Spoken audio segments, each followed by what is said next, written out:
bornes de gel hydroalcoolique sont réparties le long de votre parcours, ainsi que 18 points d'eau équipés de savon pour vous laver.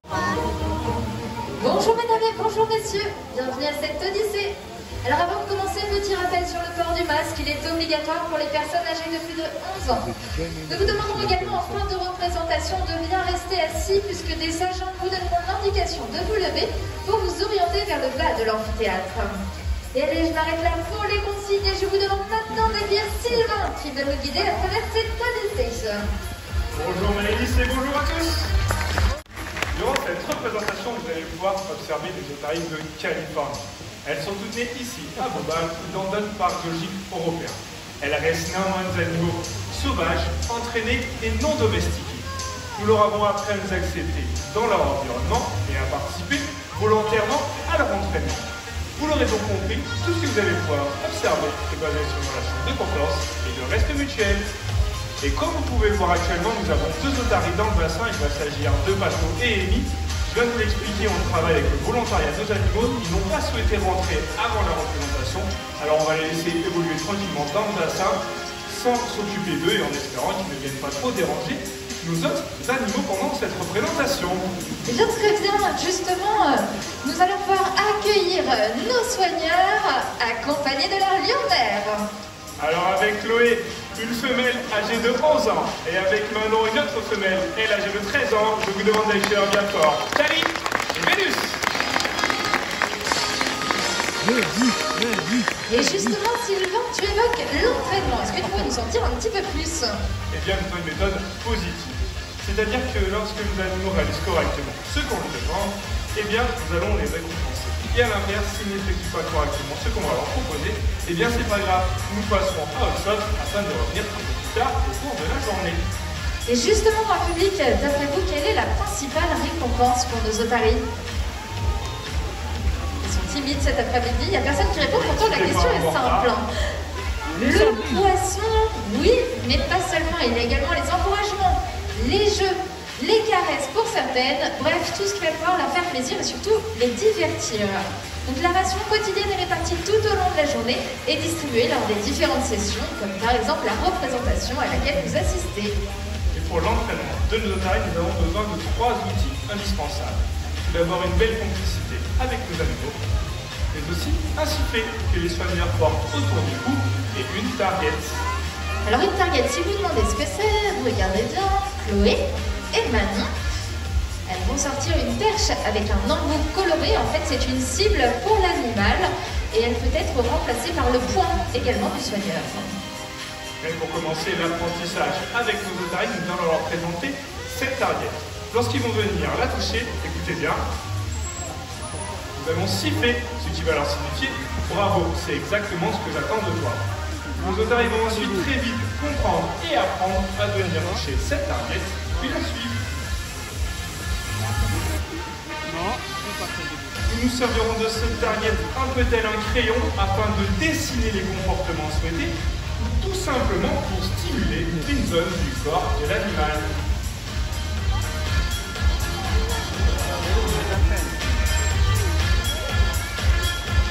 Petit à petit, nous allons retirer cette target pour la remplacer par un mot et un geste.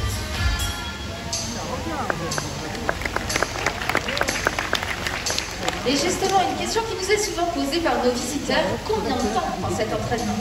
Bon, alors un peu comme nous, certains vont être plus ou moins à l'aise que d'autres dans des domaines. Donc à titre d'exemple, pour apprendre le même comportement à 2 individus différents, il peut nous falloir de quelques jours à plusieurs mois. Le but étant donc à chaque fois de s'adapter à chaque animal. Ce qui est certain, c'est que nos animaux ont besoin d'être continuellement stimulés. Ainsi, si vous repassez, vous pourrez constater que les enchaînements des explications ne sont pas toujours dans le même ordre, puisque nos séances d'apprentissage et nos représentations sont et doivent toujours être des moments ludiques pour nos otaries. Alors j'attire maintenant votre attention sur les formes qui sont présentes tout autour du bassin. On parlait de stimulation, donc là, Sylvain, est-ce que vous pourriez nous expliquer leur utilité? Eh bien, elles vont nous servir à stimuler mentalement nos otaries. Nous avons appris à chacune d'entre elles à reconnaître une forme bien précise. Et cet après-midi, pour commencer, ce que t'en penses, hein, Maëlys, qu'on fasse participer une aide publique avant de tomber. Bah oui, parce que là, les otaries te quémandent. C'est ça, un petit peu. Alors ça, tu préfères participer ou toi décider? Alors attention au micro quand même. Alors, oui, on peut faire décider le public, mais s'ils se réveillent, hein, parce que là, ils sont pas très réveillés depuis tout à l'heure. Justement, on va voir ça. Alors attention, ça va être très très simple. Hein. Le but du jeu, c'est de faire un maximum de bruit pour l'otarie à laquelle je vous associe. Alors on va diviser les gradins en deux parties. Ce côté est juste là, la toute petite partie, vous allez être pour Cali. Et attention, de l'autre côté, vous l'aurez donc compris, ça sera pour Vénus. Alors je compte sur vous. Cette partie-là, hein, on va commencer après. On va commencer par Cali. Je vais vous demander de faire un maximum de bruit maintenant.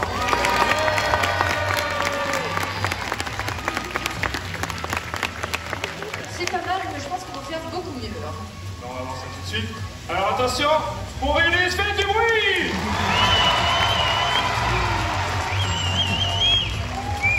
Ah, ça y est, on les a réveillés là quand même. Ouais, c'est plutôt pas mal. Est-ce qu'on ferait pas un deuxième tour? Parce que celle-là, c'était le tour de chauffe, hein, qu'on se le dise. C'est vraiment bon monde. Alors attention, on va la refaire. C'est notre dernière chance pour Cali. Faites du bruit maintenant! C'est pour Vénus! On m'entend toujours à chaque fois. Alors bon, vous avez bien participé, il n'y a pas de raison, on va faire participer nos deux otaries. Alors là, cette fois, c'est toi, Maëlys, qui va devoir contribuer au jeu. Est-ce que tu te souviens de la forme de Cali? Et oui, pour Cali, c'est le carré qui est juste en face de moi, ça tombe bien. C'est ça. Et Vénus, du coup? Et Vénus, c'est le triangle. Alors Vénus et Cali, c'est à vous. C'est parfait pour Vénus. Et c'est un sans faute également pour Cali.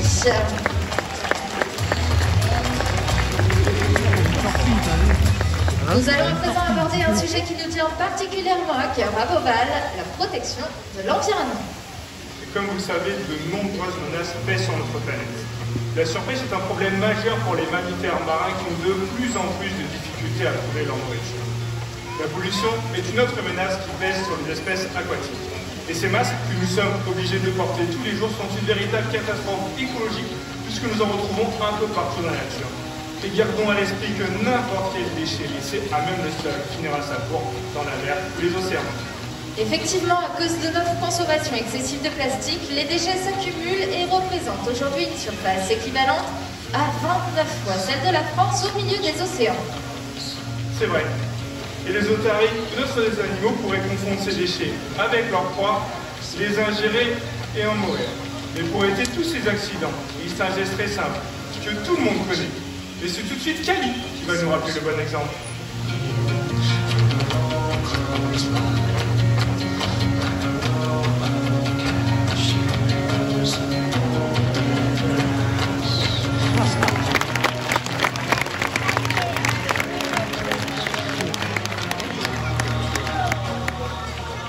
Nos applaudissements nous prouvent que vous êtes sensibles à ce geste.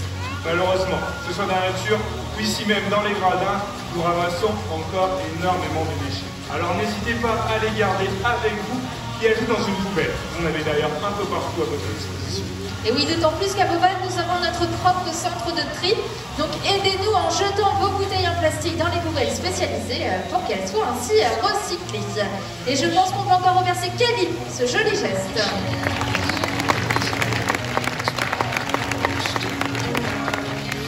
Vous avez sans doute remarqué que nous vous parlons de lions de mer ou d'otaries. Et ces animaux sont très souvent confondus avec d'autres. Alors est-ce que vous voyez de qui je parle dans le public? Le phoque. Effectivement, pour phoque, il existe des moyens très simples pour pouvoir différencier ces deux animaux. Et la première se situe au niveau de leur tête. Et oui, alors regardez bien justement de chaque côté de celle-ci, chez nos otaries, vous allez pouvoir apercevoir les oreilles de l'avion externe. Eux, les phoques posséderont de petits trous. Il sera donc impossible de distinguer les oreilles chez le phoque. Alors rassurez-vous, c'est pas toujours peur de vous, mais il existe d'autres différences. Sylvain, tu nous les montres? Alors, la deuxième différence, ça va concerner le déplacement dans l'eau de nos otaries. Alors, nos otaries, pour cela, vont se servir de leur nageoire avant pour se propulser, alors que eux, les phoques, se serviront de leur nageoire arrière. Et la dernière différence sera toujours la façon de se déplacer, mais non pas dans l'eau, mais cette fois-ci sur terre.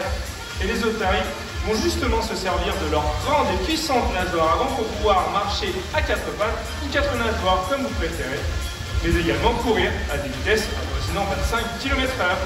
Et oui, le phoque lui possède de toutes petites nageoires avant, ce qui ne va pas lui permettre de soulever le poids de son corps pour se déplacer. Et d'ailleurs, Kali va tout de suite vous en faire une petite imitation.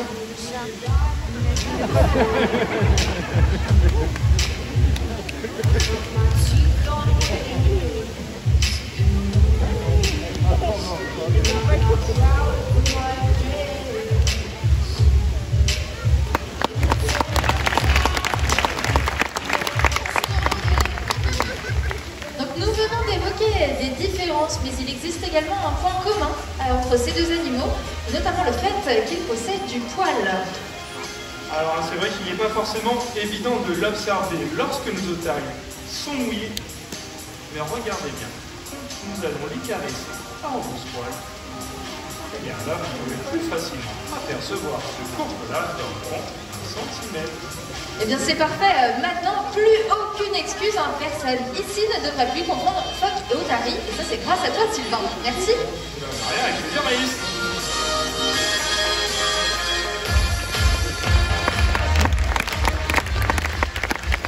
Je ne sais pas si tout le monde a remarqué, mais pendant ce temps-là, les formes dont nous parlons tout à l'heure ont été mélangées. Et oui, pour celui davantage nos otaries, nous les changeons à chaque fois de place, sinon vous doutez bien que ça serait un petit peu trop facile.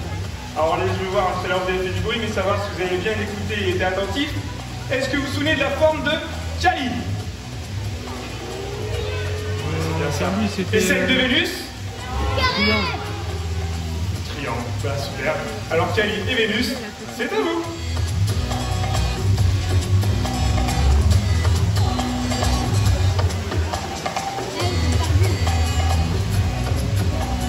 C'est parfait pour Vénus.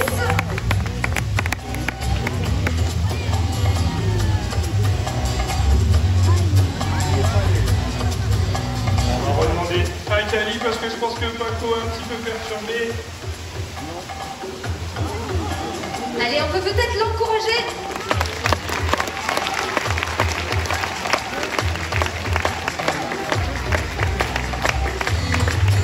Et voilà, c'est beaucoup plus comme ça.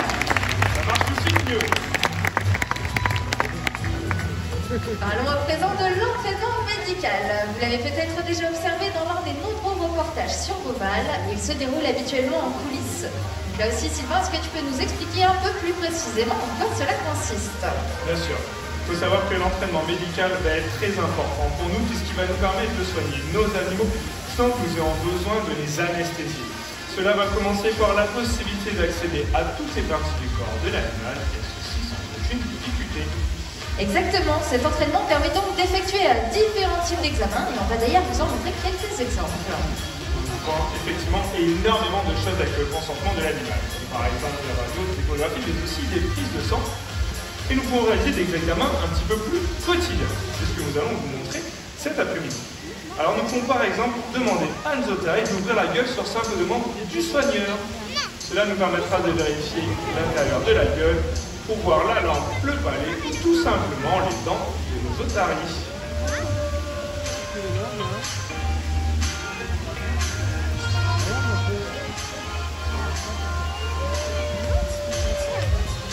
Voilà, comme ceci, c'est parfait. Nous pouvons également effectuer d'éventuels prélèvements pulmonaires sur nos otaries, tout simplement en leur demandant de souffler. Alors pour ça, je vais me taire quelques instants et laisser la parole à Vénus. Alors écoutez bien.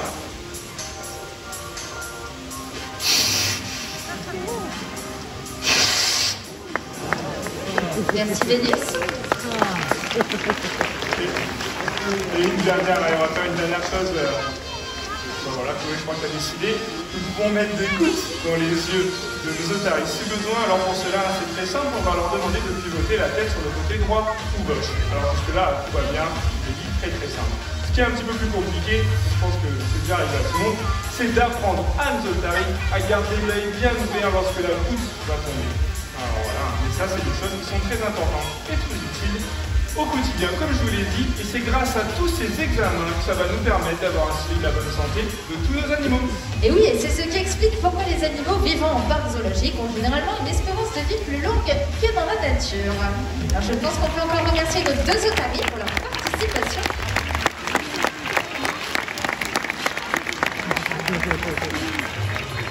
Sylvain, maintenant que le public est bien réveillé, si on testait leur connaissance.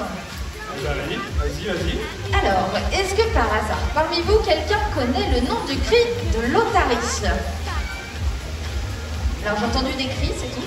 Si vous êtes loin, criez le nom. C'est pas si simple. Là. Non. On leur donne un petit indice?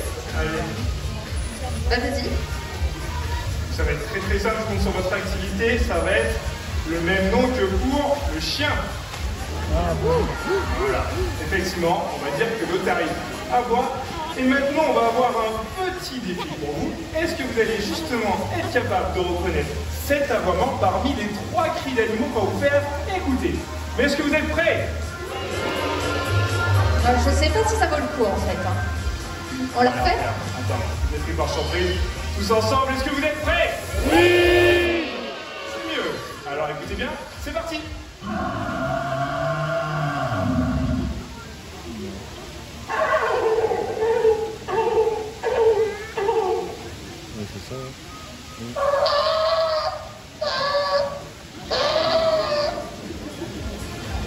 Alors maintenant dans le public qui vote pour le cri numéro 1. Le cri, tous ceux qui avaient choisi le cri numéro 3, vous pouvez vous applaudir bien fort. C'est la mauvaise réponse. Oui, il fallait choisir, comme la majorité d'entre vous, le cri numéro 2. Et allez, juste pour information, donc pour ceux qui allaient voter pour le cri numéro 1, vous avez confondu l'otarie avec un buffle. Sympa pour elle.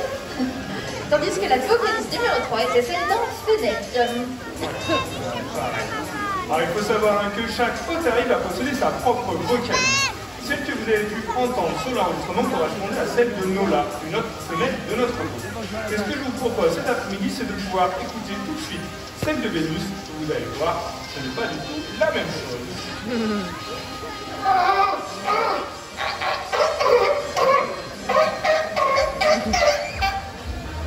Merci Vénus. Allez, j'attire maintenant votre attention sur les grandes moustaches de nos otaries. On appelle ça des vibrisses. Il s'agit d'éléments sensoriels très importants puisqu'elles permettent aux otaries de repérer les mouvements des poissons, notamment lorsque les eaux sont troubles. Elles leur permettent également d'analyser leur environnement ou bien tout simplement des objets nouveaux. Et regardez bien justement lorsque l'on entend un objet à nos otaries, vous allez pouvoir voir que leurs vibrisses vont directement s'adresser vers celui-ci pour capter des informations très précises de nos positions. Et pour que ce soit un petit peu plus visuel, voilà, comme ça pour vous, et bien nous leur avons appris à maintenir une noix de coco en parfait équilibre.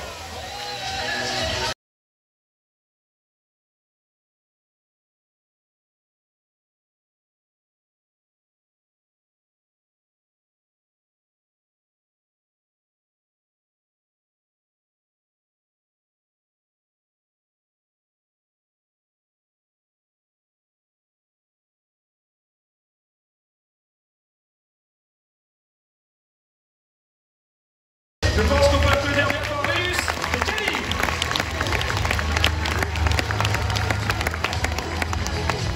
Sachez que les otaries que vous avez devant vos yeux sont des otaries de Californie. Elles vivent donc le long des côtes rocheuses du Pacifique Nord.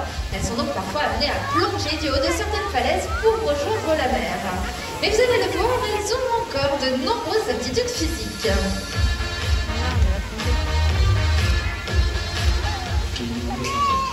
Mesdames et messieurs, je continue.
lors de promenades à la mer, à la montagne Uti, au zoo-parc de Beauval. Chacun de nos gestes compte. Et c'est ainsi que se termine l'Odyssée des Lions-de-Mer. Nous vous demandons de bien rester assis jusqu'à ce que l'agent vous invite à vous lever pour vous orienter vers le bas de l'amphithéâtre. Toute l'équipe vous souhaite une excellente visite au zoo-parc de Beauval. Et un grand merci à Kali, Pélus et Hélène pour leur participation. Nous en profiter juste quelques instants également pour moi. Remercier tous mes collègues qui m'ont accompagné au quotidien et ceux qui ne m'accompagnent pas au quotidien mais régulièrement et qui permettent le bon déroulement du spectacle. Donc merci à vous public, je vous souhaite à tous une excellente fin de journée et j'espère vous dire à bientôt. Et oui, parce que c'est le dernier jour pour Sylvain au secteur Rotary, donc on peut l'applaudir bien fort. Merci à toi.